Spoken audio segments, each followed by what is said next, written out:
नमस्कार, न्यूज़ 18 के digital platform पे आप मुझे देख रहे हैं और मैं हूं आपके साथ में अमनदीप। तो इस वीडियो में हम भारत और कनाडा के खराब होते हुए रिश्तों के लेकर चर्चा करेंगे, बात करेंगे कि क्या कारण रहा जिसके चलते भारत और कनाडा के रिश्ते लगातार खराब होते जा रहे हैं।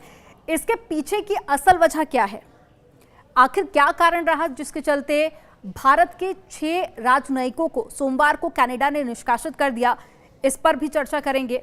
क्या कारण है जो लगातार खटास बढ़ती जा रही है। तो शुरुआत करते हैं गुरपतवंत सिंह पन्नू के बयान को लेकर। दरअसल कनाडा के एक चैनल पर पन्नू ने इंटरव्यू दिया और उस इंटरव्यू में कई बड़ी बातें पन्नू ने कही हैं। सबसे पहली बात तो ये कि उन्होंने कहा कि जस्टिन ट्रूडो के साथ में उनके सीधे रिश्ते हैं, 3 साल से लगातार वो उनके साथ में संपर्क में हैं कनाडा के प्रधानमंत्री के साथ में, और भारत के खिलाफ सबूत पन्नू ने ही उपलब्ध कराए थे और सभी जानकारी पन्नू ने ही कनाडा के प्रधानमंत्री को दी थी, जिसके बाद में भारत के खिलाफ ये बड़ी कार्रवाई की गई। भारत के 6 राजनयिकों को निष्कासित कर दिया गया। अब पूरा मामला क्या है वो समझिए।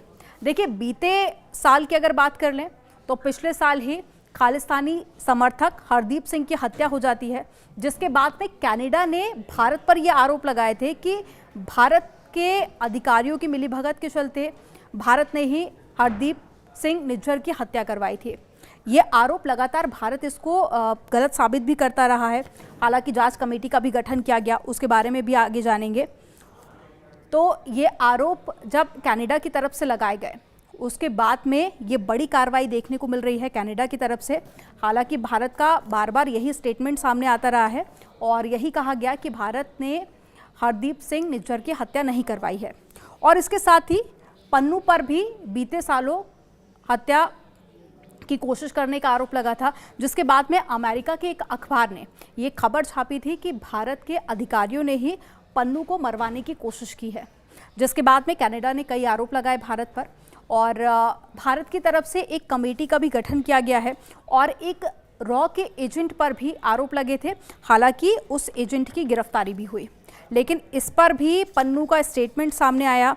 देखिए, जो कनाडा के पत्रकार थे उन्होंने ये सवाल जब पूछा पन्नू से कि भारत सरकार ने मामले की जांच को लेकर एक कमेटी का गठन किया, इसके अलावा विक्रम यादव की गिरफ्तारी के बारे में आप क्या सोचते हैं, क्योंकि ये विक्रम यादव रॉ के एजेंट हैं और इन्हीं पर आरोप लगे थे।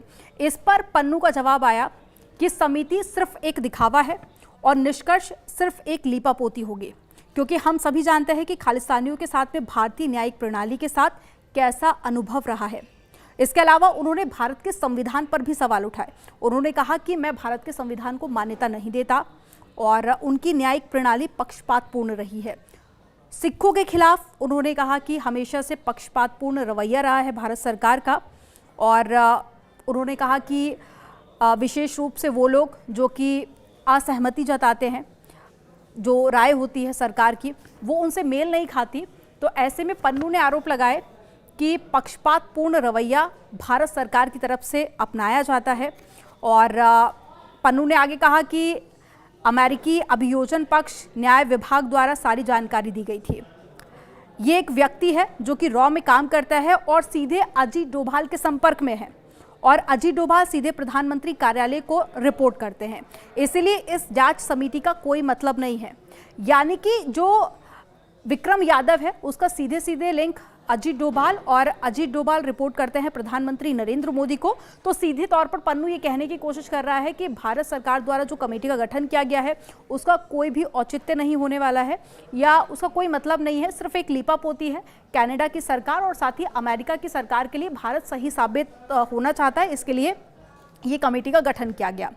इसके अलावा कई और सवाल जब पूछे गए तो उसने ये भी कहा कि मैं अपनी जान को बचाना चाहता हूं कि मैं सुरक्षित रहूं, ताकि जो सिख फॉर जस्टिस एक समिति है जिसका अध्यक्ष है पन्नू, और जो लगातार मांग की जा रही है खालिस्तान पंजाबियों के लिए एक अलग से कंट्री की, खालिस्तान की, उसको आगे बढ़ा सके।